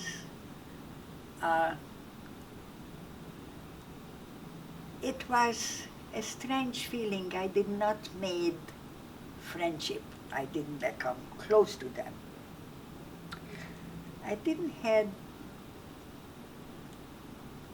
a feeling of wanting to kill them or do to them what they did to me. But the truth is, yes, I was envious, resentful, because as the 5 years I spent in Germany, I watched them getting normalized. Their life became more normalized. Berlin, when I arrived, was what you can see in old movies. Bombed houses, rubbles, and interestingly, after a year or two, and they were starving too, they had nothing. It was most interesting life in Berlin in those days. A lot of stuff was going on, like they could barter for food which they didn't have. Now we had food because we got from America, we got from the Red Cross. They didn't. So what is fascinating during this time, they were trying to buy food. It was like a black market stuff. And for diamonds, or for a watch, or for some stuff like that, believe it or not, which most likely must have been all the Jewish diamonds and gold, what they were taking from us. And now they were trying to sell back for a piece of bread or for a pound of coffee or for a piece of butter. This were the time what I lived in Berlin after the war, which was a very strange, crazy situation. They used to call them foreigner jeep, which literally, and it's interesting if you think of politics today or go back at that time, or you see the Cold War, Russia right now, or something like that, because at that time, the foreigner jeep was a Russian, an American, a French, and a British, sitting in one jeep, and they used to zoom around in Berlin. And they were very sweet and very helpful. They were handing out from the PX what the Americans always had stuff. The Russians didn't. And they handed out Hershey bars and chewing gum and all kind of stuff. As a matter of fact, I was envious that why wasn't I liberated by Americans? I would have gotten all this good stuff, which we didn't from the Russians. They gave us freedom, but the Russians gave up black bread and salami and stuff like that. But as I said, these were little interesting stories after survival in Berlin at that time. I also met the first time a different culture, a different race. I have seen a black American in American uniform, which was the first black person I saw in my life in Berlin. I didn't know more of the Americans generally except what I knew in school. Because again, education I had. I was well educated, well read all along. Sure, what did I know about America? What I learned is the country of equality, liberty, and freedom. It's a melting pot. Everybody loves each other.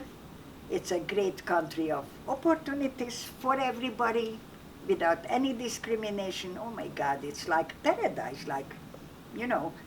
So America was at that time, and still is, everybody's dream to go to.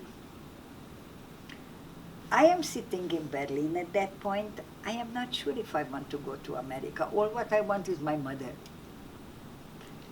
But at that time, years passed by. After about 3 years, my mother writes me a letter. And she says, I met somebody. I'm very lonely here. Do you mind if I would get married? Well, I was like, what, 19, 20 years old? My mother was 43. My feeling was, oh my God, this old woman, how dare she getting married when I want her? So I write to her, since I can't help you and we are not together, sure, get married. Now, here is a story which I usually don't tell anybody, but I am going to say because it's a fact. And again, proves how sad it is that after the war, you still have to be afraid being a Jew in Hungary. My mother married this man who loved her, who was good to her, who was Catholic. And my mother removed her number, which was one number less than mine. In Auschwitz, she stood one step in front of me when we got tattooed. I remember that she bit her lips not to show fear because she knew I am watching her. And what I do know, they lived very happily 25 years together. She died before him. I understand this through correspondence and through people that she is laying in a Catholic cemetery. And for 10 years ahead, he made arrangement that every week she gets flowers on her grave. I personally, here in America, never witnessed anybody who is loved one to me or family getting old or dying normally, including my mother. I never been to a funeral because I am refusing to go to one, because to me, all my family had none. They were somewhere in the smoke, as I was told when we asked where they are. During my time in Berlin, as you know, I lived there 5 years. So I went to school, I followed my education, I had looked forwards to come to America because at this point my mom got married, we were corresponding, and she was writing to me, honey, why don't you go to America? We might be able to see each other much faster than if you sit in Berlin and I am in Hungary. Maybe from America you will see me much faster. Okay. At this point, everybody is in the meantime among. Here I had already friendships and people, because we all were refugees, survived living in Berlin. Some went to Australia, some found relatives, some had relatives in America who sent them affidavits and stuff like that. So it was a beautiful time of happiness, moving, building a new life. So I was ready to come to America. The consul asked me, where do I want to go? Unfortunately, since I didn't have anybody in America to my knowledge at that time, where am I going? Again, I repeat, luckily, I knew enough about America at that time, what it was like. I saw enough American movies, knew enough history. I thought, I don't want to go to New York. New York has 4 seasons. I am very poor. I won't have any money for heating, certainly not to buy a coat or a fur coat in those days. It was a big deal. Maybe I won't have housing, and who knows, maybe I will live in a tenement house and I never come out of there. I am not going to go to New York. But I would like to go to California. I knew the weather is wonderful, everlasting sunshine. There is the beach. I can go to the movies for 50 cents. Oh my goodness, yeah. I says to the consul, I want to go to California. That's it. Oh. So I was actually sponsored by the Hayas, which was at that time a Jewish organization who sponsored people who had no relatives and they were helping. So at that time, the destination of the refugees who were not having relatives or affidavits, they were an East Coast group going to the East Coast and a West Coast group. And I came not by aeroplane, but by ship. These were the troop ships, which originally during the war, the Americans were shipped to England to fight the war. Some of them went to England and they were part of the, the D-Day guys and everything. So these were the troop ships which were bringing the refugees. I am among them. So on the ship, we had a choice where we want to work our way to. Again, I didn't feel like working in the kitchen because I thought if I get seasick, I am done, there is no good. I want to work on the deck. So I was sweeping the deck, and it took like 2 weeks from Bremerhaven, which was Germany, to come here to America. Where did we arrive? To New Orleans. New Orleans was the Mississippi Harbor, where actually the West Coast ships arrived. So we got 1 day freedom to look around in the city. And I knew enough because if you remember, we used to listen to American music, to New Orleans jazz before the war on my record player and stuff like that. So I figured, oh, how wonderful, we are going to come to this city. And it was a big shock to me to see New Orleans at that time segregated. I arrived in 1951, December, and of course, America. And I have seen an American soldier in uniform in Berlin, and in New Orleans, the very same soldier can talk to me, can sit with me, can't be in the hotel where I am. So this was to me at that time a tremendous, yes, now I can answer your previous question, a huge culture shock. Not only a culture shock, a shock about the country I choose to come to and to live in, which was at that time really off. I went back to the hotel and I started expressing my feelings. And I started screaming, saying, this is America? That's impossible. This is like I just left behind.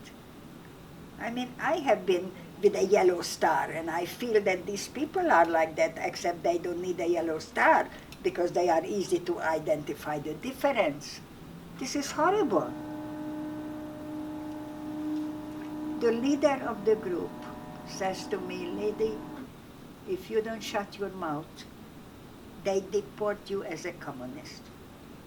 I came during the McCarthy era, and at that time, everybody who had a social conscience was a communist, which we know from history. You know what happened in this country at that time to all the writers and the movie makers and all that stuff.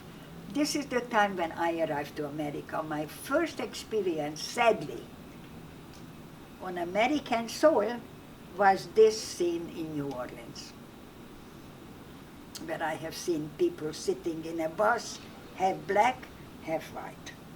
In a restaurant, half here, half here. So this was my beginning of arriving to this country. But then I came to Los Angeles, and yes, it's true, sunshine. All of us were anxious to rebuild families. And this friend of mine, they happen to be Hungarians, by the way. They had a baby about a year old, year and a half, and I used to play during the transit on the ship with this baby. Yes, they also came to Los Angeles. There was another couple of Polish survivors who also came to Los Angeles. As a matter of fact,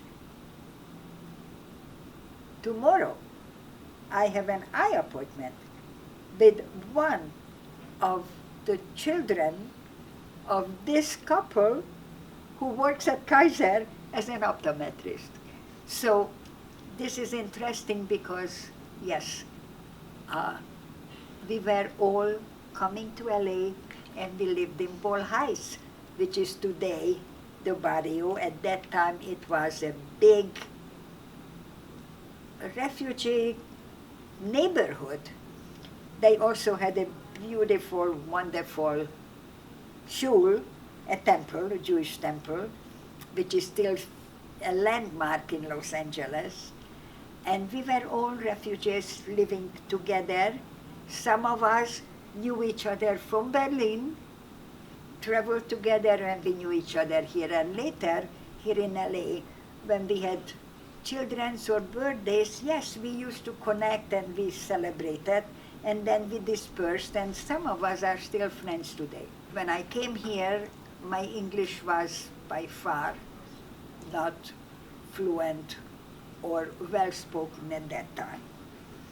Also in Europe, you learn the British English. So actually coming to America, hearing and trying to talk English in America was not similar to what I thought I speak English. So it was difficult that I didn't speak the language fluently. I had difficulties at that time, yes, with my social worker who was part of Jewish Family Service. They were at that time my support group, my family, my leaders, my helpers. I used to ask very much, I want to continue school, I want to go to nursing school, I want to learn English. And they said, oh honey, be glad you are free, you are alive, you are in America, learn English first, we give you a job. And yes, they supplied the job. I had several jobs at the very beginning here in Los Angeles. One was in a factory. I used to make lining into handbags. And actually sitting on a chair like this with a table, but I used to have a boss who used to come around and used to play with my knee and with my leg. I didn't like it. So I quit the job. In those days, they had no such a thing than sexual harassment, so I couldn't do that. I just pulled back. I was kind of very uncomfortable and went to my social worker again, who said, well, you shouldn't have quit a good job. So this was another disappointment at my arrival, really, truly. Uh, One of my refugee friends had relatives here in LA who was established. They came here before the war, and they had in downtown several Thai stores. And that was so interesting because he hired refugee girls, knowing we are honest, we won't take money out of the kiddie, and it was a small Thai store, sold nothing else but men's ties, and we were one girls in each of these Thai stores, which he had about 6 in downtown, scattered around. I was working in one. He was telling me, if a customer comes in, say hello. If he asks about how much is this tie, everyone is $1. And if he gives you the dollar, say thank you. So all day long I said, hello, $1, thank you. That was my job. Then I really was anxious to learn English. So I started to go to evening adult English classes at Fairfax High School. And I started to learn English. We learned rise, risen, rose. Rise, risen, rose. I figured, oh my God, for one word, I have to sit here and spend time? No way. I had a neighbor who had been very sweet and was very supportive to refugee people. They spoke Yiddish. I could speak Yiddish at this point, so we spoke Yiddish. They were Russian immigrants, but not like now. They came on the turn of the century, lived in New York, and retired in California. So she was very supportive and very nice. And she says, oh, you are such a nice young woman, and you always sit here, why don't you come over and watch television? Ooh, what is television?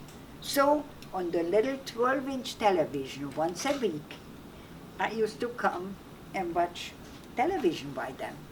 Actually, I learned English from Desi and Lucy, believe it or not, which helped me because they were very animated and it was fun. The next thing is I figured I reciprocate with these nice people and invite them for tea. So I went to the market, obviously in my time, or in Berlin after the war. There were no canned foods like in American supermarket, which was to me wonderful. So what did I do? I bought some cans. I didn't know what inside. And I opened up one can. It looked like some meaty looking something, but I put it in a bowl. And I put some parsley and hard-boiled eggs to decorate it. And then I made tea and cold cuts and invited these people. And they eat everything, they don't touch this. I figured, why don't you eat this? They look at me, what is it? I said, don't ask me, it's your American food. What is it? I says, I got it from a can. What kind can? So I go to the garbage and I show them the can. They start laughing, oh my God, you served us dog food. Well, that's how I learned English. I better learn English to know what is on those cans, because I only could buy where I saw a picture of a peach, of a pea, but this had no picture on in those days. So these were little stories which I had, at the early years of my American arrival. Americans at the early years, not really. I was surrounded with refugees, but of all different countries. These very neighbors at that time were telling me, you can't sit always home alone. Why don't you come with us to a party? And they took me to Sunset Boulevard. I heard that from stories, never been there. There was also a refugee who was an ex-opera singer who had once a month an open house for refugees to come, and they were some talented people. Some played the violin, the piano, some were singing. So it was kind of a social evening, but it was for refugees. I came up there and I met this guy there who became later my husband. And thanks to him that I speak English as I do when we were dating. And I am a talkative person. And I was frustrated because how can I date this guy and I can't speak to him like I want to? My English is very limited. And as I talk to him, I keep telling him, listen, I wish you could speak German. I know you are not speaking Hungarian, who does, but German, if you could, it would be so easy to plug in a German word. Next date, he brings me a dictionary, an English-German, German-English dictionary. I am dating this guy for a year. We date and we go, and I want to talk. Just a minute. Oh, I plug in the word I'm looking for, and my dating a year, this guy goes, stop in my conversation, just a minute. Oh, so I spell very well because I saw how this word is spelled. I learned words. I learned English. Eventually, I spoke English. When he asked, I could say yes. Now we are at the City Hall in Santa Monica, filling out the marriage license. And I look over and says, you were born in Vienna? He says, yeah. I says, how old were you when you left? He says, 16. I says, you went to high school in Vienna? He said, yes. I says, you must speak German. To which he answers in German, natürlich kann ich Deutsch sprechen. Of course I can speak German. I could have strangled him. I hated him. I called him a liar. You made me suffer. He says, honey, you would never learn English if I spoke German with you. The truth is, thanks to him, that I speak English as well as I do. Because that's it. Later, when our children were born, I wanted to speak German at the house because I felt automatically they will learn another language. But sadly enough, he said, in our house, we are not going to speak German. His background is, which is also very colorful in another form, at 16, he left Vienna right after the Kristallnacht. And he went to Palestine with the last children transport. He grew up in Tel Aviv. He was 7 years older than I was. He was in Palestine. In 1942, the war breaks out. All those Jews who were in Palestine at that time, they were dressed in a British uniform, pulled into the British Army, and they were that famous Jewish brigade, who after the war, or rather in 1948, during which time I was still in Berlin, sitting by the radio, all of us, listening to the United Nations voting for Israel. And we are excited. At this point, I never realized I will marry a guy from there. And it was amazing to hear that Israel got established. We will have a country. So fast forward, my husband and all this group of guys at that time were in the Haganah, which is the beginning of the Israeli army. They were helping all the refugees who have been coming there in 1948. So the reason why I didn't go with an aliyah at that time, which I wanted, because I was waiting for my mom in Berlin at that time. So I have been in Israel. As a matter of fact, I have an extremely interesting, again, story about Israel. Just recently we celebrated 50 years of Jerusalem. I spent the 6-day war in Israel as an American visitor, stuck in the 6-day war, because my flight was on the 7th and the war broke out on the 6th. And the 3rd day into the 6-day war, I was in Jerusalem with some friends who at that time, because of my husband connections, was remaining in Israel and was in the Israeli army, and he sent a car, his wife and I, and he said, Jerusalem is ours. Do you want to come? Of course.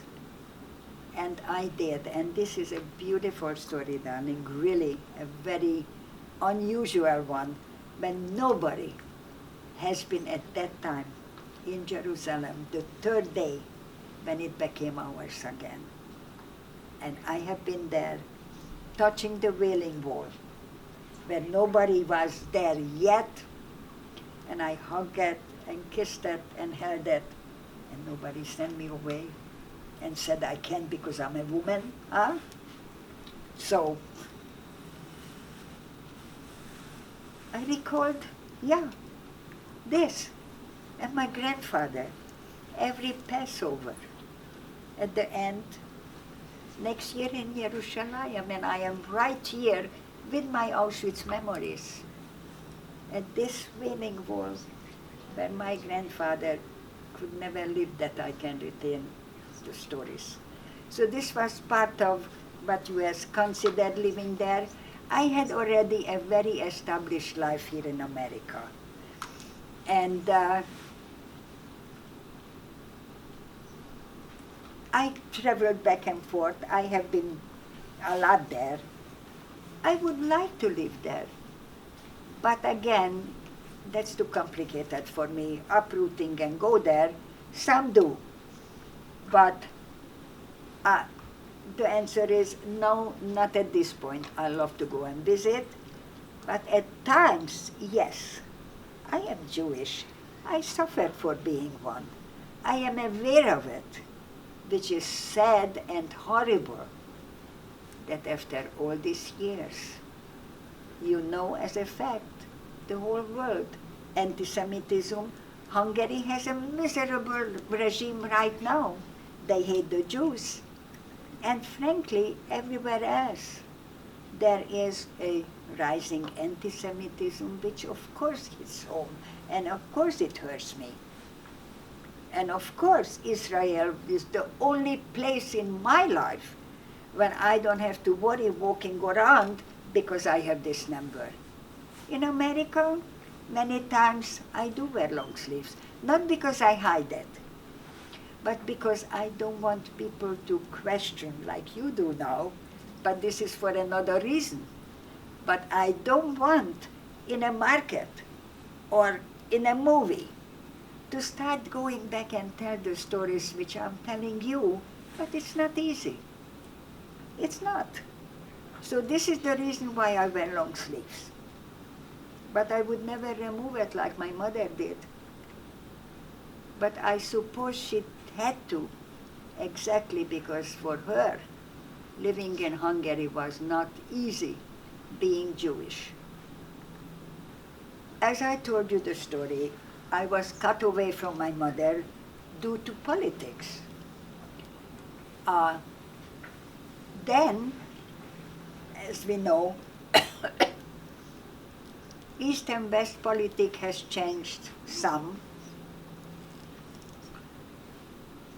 Hungary for a short while became democratic. The Berlin Wall came down and they could travel. I was very, very happy wanting my mother. Remember, which is sad, I lived in America. I was married in America. I had 2 children in America who didn't know their grandparents, who didn't have uncles and aunts, who didn't have grandparents, and I had a mother in Hungary. I want her to be with me and come. At this point, she is married. No problem. My husband said, we take them both over here. In those days, they didn't allow to travel together. So we are at the airport, my 2 children waiting for my mom. Well, it was very exciting. I haven't seen my mother almost 17 years. The last time I have seen my mom, and who comes out from the plane, an old woman. So my mother arrived. We are all excited. Sadly enough, the kids don't speak Hungarian. My mother doesn't speak English, but who cares? She's hugging them, and we are happy. So I drive her around, show her supermarkets, laundromats, all that stuff. Now remember, this is in the 60s, early 60s. And Hungary has been behind the Russian Iron Curtain, so it's a big cultural difference, no way. Also, coincidentally, that year, at the Shrine Auditorium here, we had a Yom Ha'atzmaut celebration of the 13th year of Israel. So naturally, all my friends and I wanted my mom to experience freedom. In America, religious freedom, celebrating an Israeli Yom Ha'atzmaut in Los Angeles. Wow! So, at the Shrine Auditorium is at that year a beautiful celebratory occasion. On the stage, an Israeli flag, an American flag. On the stage, dancing and music, and it's wonderful. All of a sudden, the doors open up, and a bunch of brown shirt Nazis with a swastika armband raid into this audience, jumping off, and there is a riot. They are starting to push and beat each other, and it was a huge occasion. We come back. My mother looks at me and says, "Pack up the children, let's go home." I said, "What do you mean? Where?" She says, "You know, I must tell you something. I live in a communist country when there is, sure, no religion, but no swastikas either. I have not seen a swastika, and I come to your free America, and I see a swastika, and people are beating up Jews." This was a factual history at that time, guys, in America in 1964 here in LA. My husband is upset. In those days, you could pick up the telephone and call a television studio, which he did. And he called and literally spoke personally to our Edward R. Murrow, who is a famous journalist of that time, and he complained that what's going on in this country. He says, "My wife is a survivor of Auschwitz, and her mother is arriving from a behind Iron Curtain communist country, and she experienced this." And he said, "Well, it's a very sad situation, but this is part of the freedom of America." Well, I could not explain this to my mom. She didn't wait at the 6 weeks until her visa was. Our plan originally really was to try to keep her here, get her husband out, and keep her here. I even very smartly said to her, "Ma, this is America. This is not my daddy. In America, you have divorces and remarriages. I find you a husband. Don't go back. Of course, at this point, she is living with the guy like 20 years or whatever. She's happy and frightened of what she has experienced here. And sadly enough, she did go back. And that's the story. So we could never really connect all four of us because life was going on here. They are two kids, they are in school, my husband and I, and blah, blah, blah. And she is there, and unfortunately, we never went back during her lifetime anymore. And that was the story, which is very sad because basically, as you know my whole story, most of us, teenage girls like me, they lost their parents and their mother in Auschwitz. I didn't. Mengele did not separate us. We survived together. We were together, and we were separated in freedom after surviving for no other reason but politics, which is so sad and so horrible because my children lost out and I lost out of a mother who was alive, and I consider it, buried alive because it was unfortunately not free to travel as we should have. My search, my desire, my dream to find relatives, family relatives. You remember the beginning of my story? I grew up in a big, loving family. And in all my adult life, in free America, I don't have a big, extended family. I never give up searching. Then, I get an email just 5 years ago. And I read that and somebody says to me, I think I am your relative. And I write back, I don't think, because I don't have relatives in this country. I searched for over 60 years for relatives. I think you are wrong. Email back. Yes, you are Hungarian. My background is Hungarian. I think we are related. I figured, what a dope. Just because she has Hungarian background, we should be related. She writes back again. My father died not long ago. I found this album up in the attic. There are a bunch of pictures. I don't know anybody except recognize my father as a teenager. And I really would like you to identify who these people are. Here I go again. Because she finds some pictures. I should know them.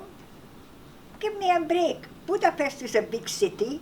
Whoever she may be, or she has family there, why would I know these people? She doesn't give up insisting. Send me already those darn pictures. Now guys, I want you to feel all my adult life, all during my children who are adults, and I have grandchildren at this point. And I look at these pictures, and they are pictures of my family, of me as a child, of my mother, of my dog, of our house, of my father, of me as a teenager. Oh my goodness. Ooh, writing back. To cut the story short, emails go back and forth. Naturally, I hop on a plane and go and meet them. I mean, who are they? Let's meet them. Well, they live in Belgium, no less. What was the story? Which I couldn't tell you during, because again, if you recall, I said we could not telephone during Hitler invaded Hungary. There was no communication with the other relatives. Everybody was either trying to fend for themselves or unfortunately we were all deported. Naturally, we took it for granted. I took it for granted after the war that nobody came back because I couldn't find anybody. Well, the story went that one of my uncles, whose son is my first cousin, was dating in Budapest the Belgian consul's daughter. To cut the story short, she pleaded with her father, and these are of course Belgian Gentiles, to save her boyfriend and the parents. Her boyfriend is my cousin, and the parents is my uncle and my aunt. As it so happened, the oldest brother of my father, who had 7 brothers. So what happened, they went to Belgium with phony papers. In Belgium later, of course, the Germans were there too, so they were never, ever disclosing the fact that they were Jews. So my aunt and my uncle was quiet about their Jewish background. My cousin was quiet and eventually married the Belgian consul's daughter, who was Catholic. They had a daughter. This is the person who was emailing to me. Her name is Dominique, a good Jewish name, right? So I am now in Belgium, meeting Dominique, meeting her husband, and we go home to her house, and in the foyer I see the first thing, a beautiful chest, and I start crying. She says, "Why are you crying?" I says, "Oh my God, I remember this. I have seen this in my uncles and aunts' home in Budapest." She says, "Oh yeah, I know. My grandparents brought this along." Sure, because the Belgian consul could probably help them and help them with lock, stock and barrel to leave Budapest with everything else.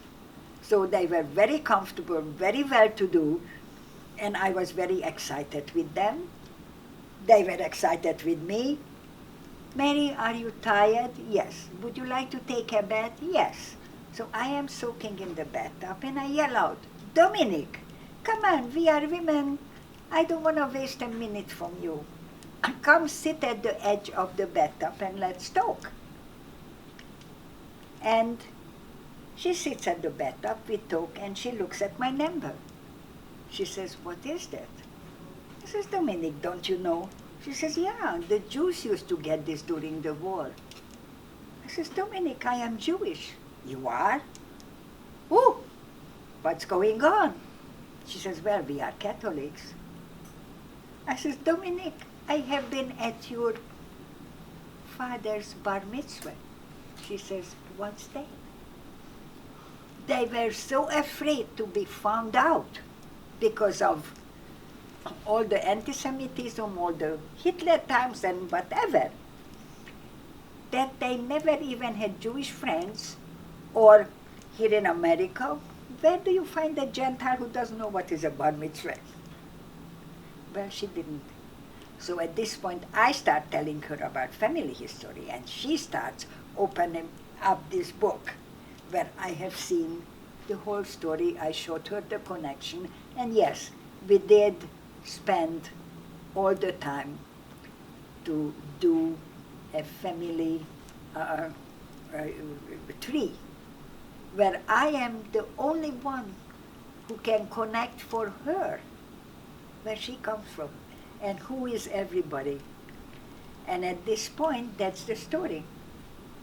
So I did find relatives only 5 years ago, but my uncle and aunt at this point were dead, including my first cousin, who is her father, who unfortunately died 3 years prior. We connected. So, with all my Auschwitz story, what can I tell you? I got a bunch of Catholic family. This is one of my grandfathers.